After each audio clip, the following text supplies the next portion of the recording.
Okay, so you want to own a McDonald's. Buy the franchise, hang the golden arches, watch the drive-through line form every morning, and collect your cut of one of the most recognized brands in human history. Sounds like a machine that prints money. But here is the twist that almost nobody tells you before you write the check. McDonald's is not really a fast food company. It never has been. The burgers are just the mechanism. The real business, the actual engine behind one of the most profitable corporations on the planet, is land. McDonald's is, at its core, a real estate company. And the moment you understand that, everything about this franchise makes a completely different kind of sense. Let's start with what everyone thinks they know. The common story goes something like this. You invest in a McDonald's, you put it in a busy spot, customers pour in because it is McDonald's, and you make money. The brand does the selling for you. The menu is already designed. The supply chain is already built. The advertising is already running. You just need to show up and operate the machine. And there is truth in that. Over 65 million people eat at a McDonald's every single day across more than 100 countries. The golden arches are more recognizable than most national flags. You are not starting from nothing. You are buying into something that already works. But here is where the dream and the reality start to split apart. What most people imagine when they think about owning a McDonald's is passive income. You invest, you hire people to run the place, you check in on weekends, and the money rolls in. That version of McDonald's ownership does not exist. McDonald's specifically rejects anyone who wants to be a passive investor. They want hands-on operators, people who will be in the restaurant managing the floor, solving problems in real time. If you want your name on the door and your face elsewhere, they will not approve you. So before we even get to the money, understand what you are actually signing up for.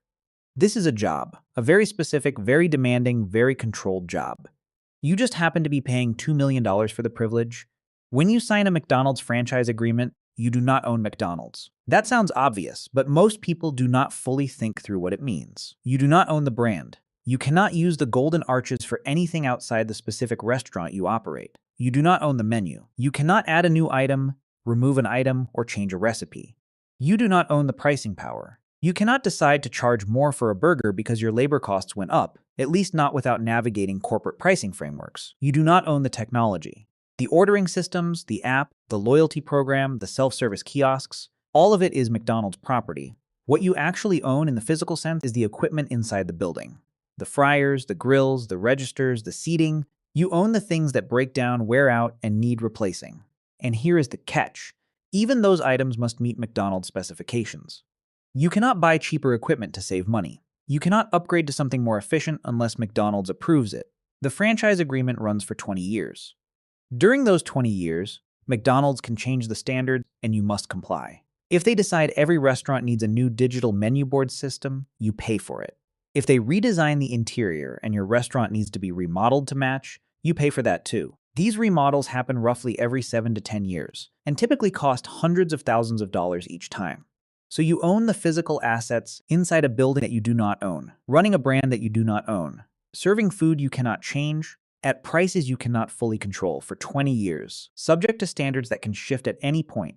That is the deal. And hundreds of thousands of people around the world have taken it. The initial franchise fee is $45,000.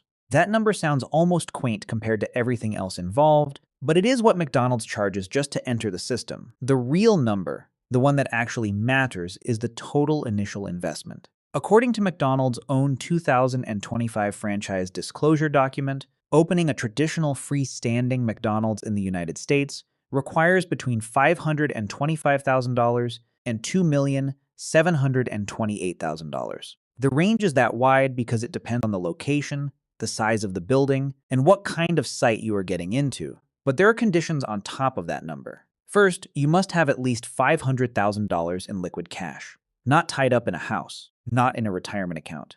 Cash you can access immediately. Second, if you are opening a brand new restaurant, at least 40% of the total project cost must come from your own money with no loans involved. If you are buying an existing location, that percentage drops to 25%, but the expectation of personal financial commitment does not. And if you borrow the rest, McDonald's expects that debt to be fully paid off within the first 7 years. Not 15, not 20, 7.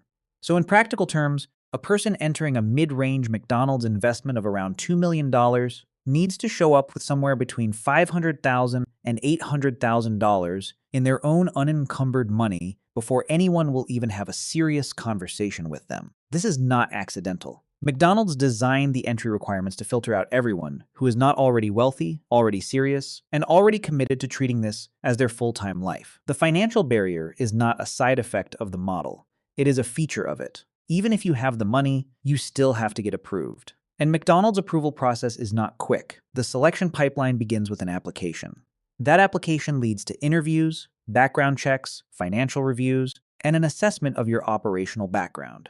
McDonald's is specifically looking for people with management experience, people who have led teams, people who understand what it means to run a high-volume operation under pressure. Having $2 million is necessary but nowhere near sufficient. Once you are accepted into the process, you enter the Registered Applicant Training Program. This is a minimum of 9 to 12 months of hands-on training at actual McDonald's restaurants. You are not a shadow or an observer. You are working, you are on the floor. You are learning every station, every process, every standard from the ground up, and here is the part that shocks most people. This training is entirely unpaid. You spend 9 to 12 months learning how to run a McDonald's, working full-time inside the restaurants, and McDonald's pays you nothing for it. You are expected to support yourself entirely from your own savings during this period.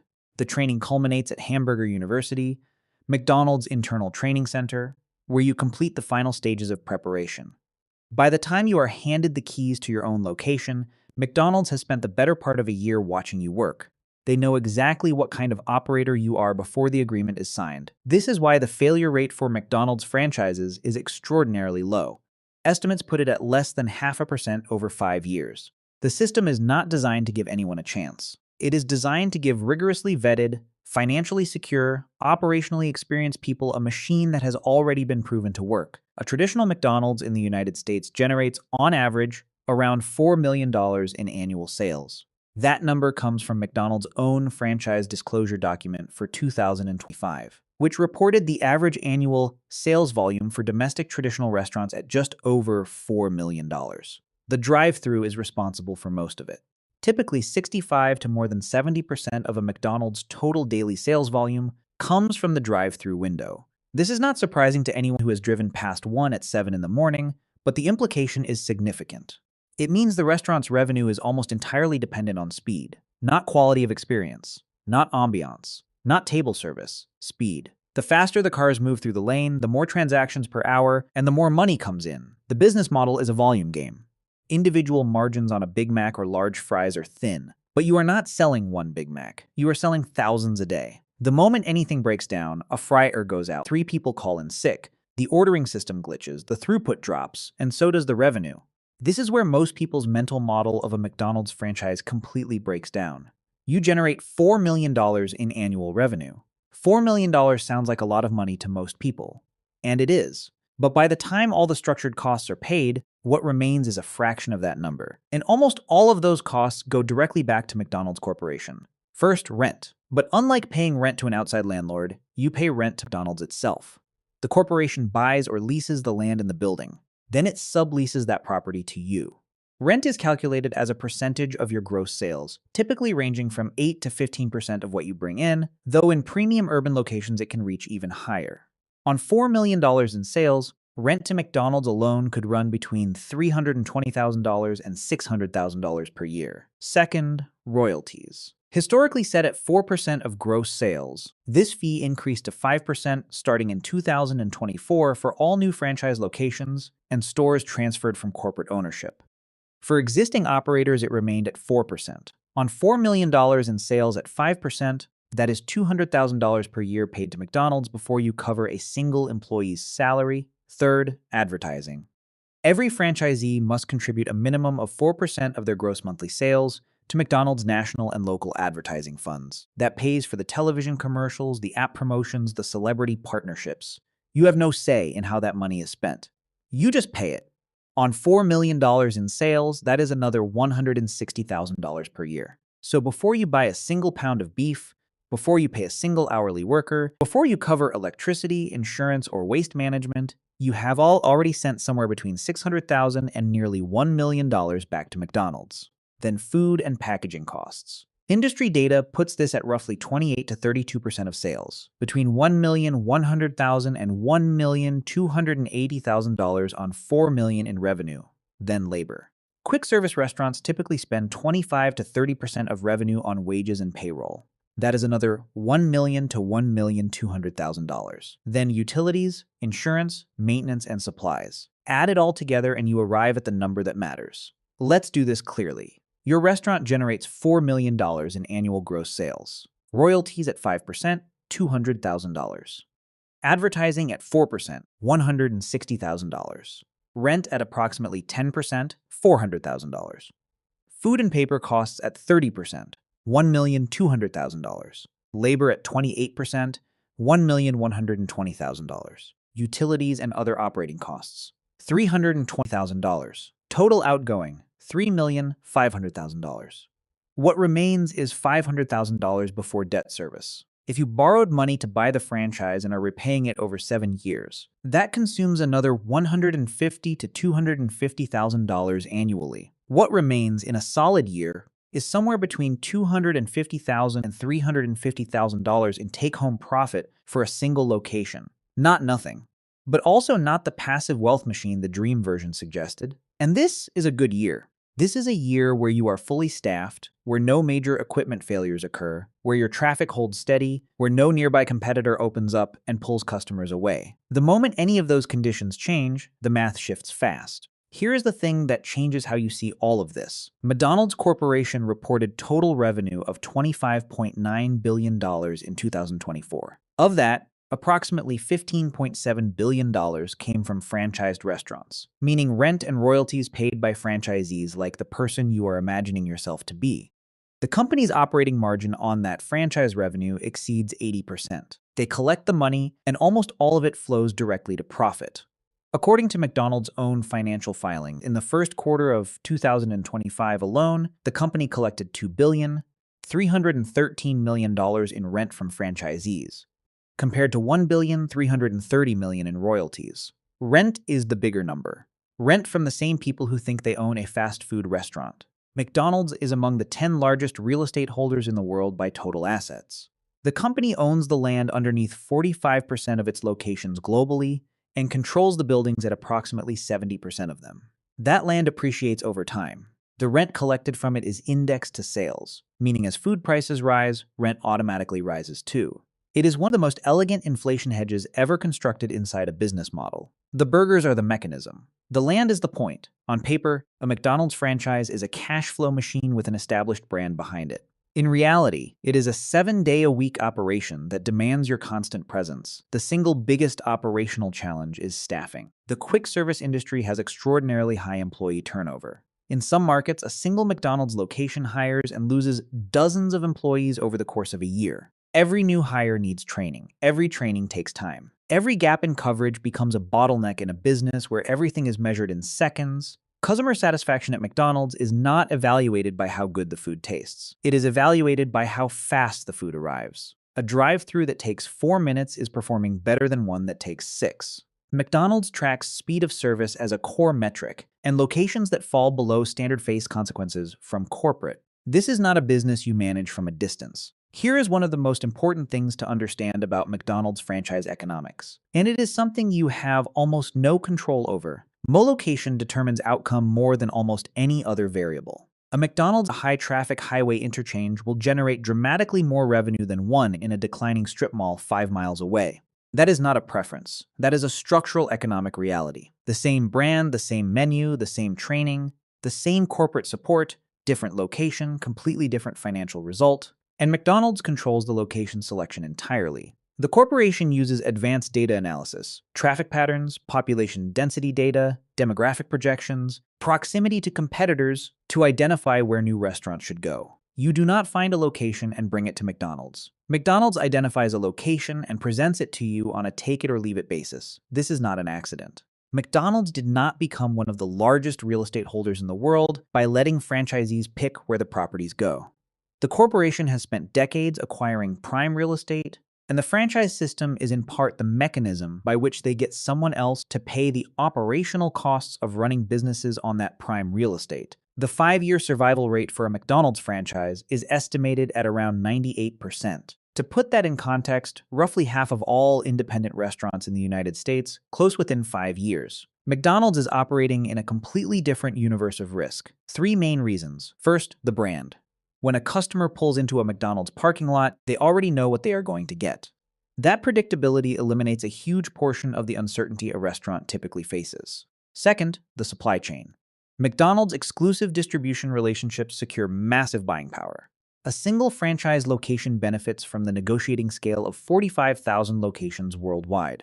Your cost for beef and buns is far lower than it would be if you were buying independently. Third, the system itself. Every process inside a McDonald's kitchen has been optimized over decades. Cooking time standardized, assembly sequences standardized. This is why you can walk into a McDonald's in Atlanta and one in Manchester and get the same fries cooked to the same temperature in the same amount of time. The system is the product. That is why it survives. One McDonald's generates $250,000 to $350,000 in annual profit in a solid year. That is a good income. It is not a path to significant wealth by itself. The people who build genuine financial scale inside the McDonald's system do it through portfolio ownership. They do not stop at one restaurant. They operate 5, 10, 20 locations. At that point, the economics shift fundamentally. Fast overhead costs, accounting, legal, human resources, back-office administration get consolidated across the portfolio. Instead of paying for 5 separate accounting teams for 5 stores, you build one efficient central operation that manages all 5. Labor can be optimized across multiple locations, pulling experienced staff from higher-performing stores to support struggling ones. The borrowing power required to expand is easier to access once you have demonstrated consistent performance across existing locations.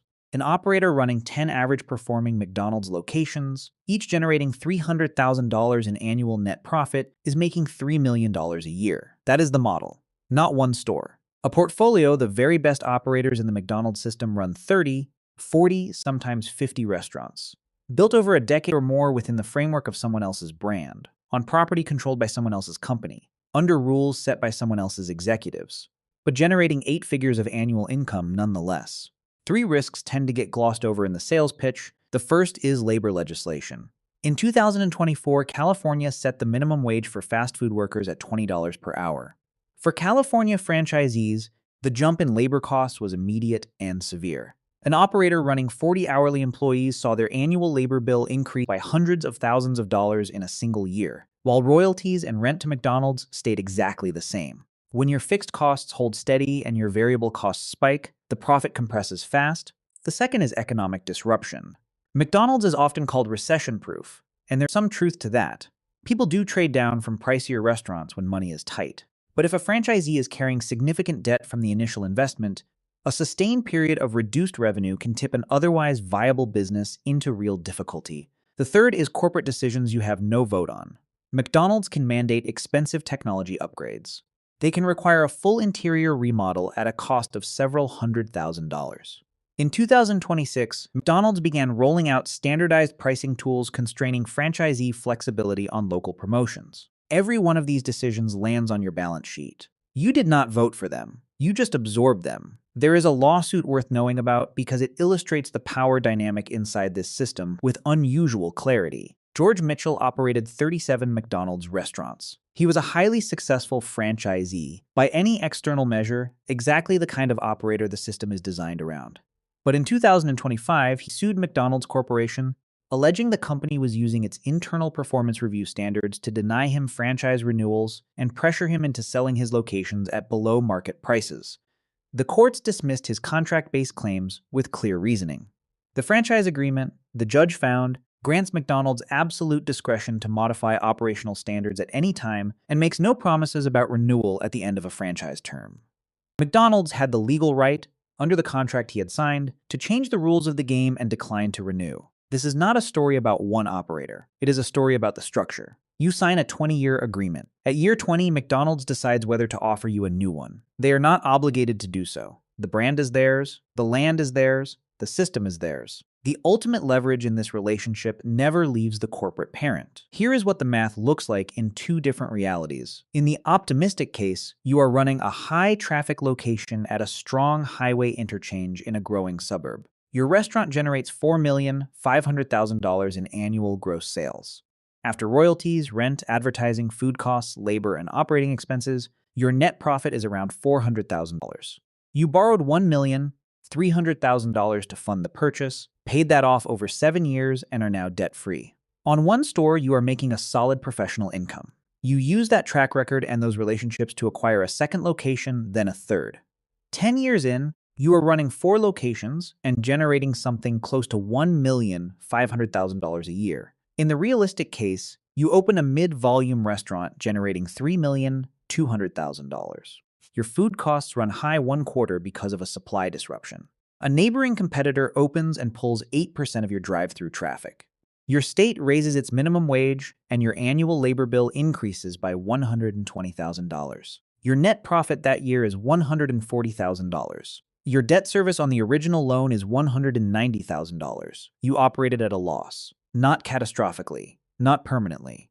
But the cushion you expected simply was not there. The gap between those two scenarios is roughly $250,000 to $300,000 per year, and it is determined almost entirely by factors you did not choose. Location you did not pick, labor laws you did not write, supply pricing you did not negotiate, competition you did not invite. When you eventually want to leave the system, that process is also controlled by McDonald's. You cannot simply sell your franchise to the highest bidder. Under the standard agreement, McDonald's holds a right of first refusal. If you find a buyer willing to pay a certain price, McDonald's can step in and buy the locations back at that same price. If they do not exercise that right, any buyer you find must still go through the full approval process.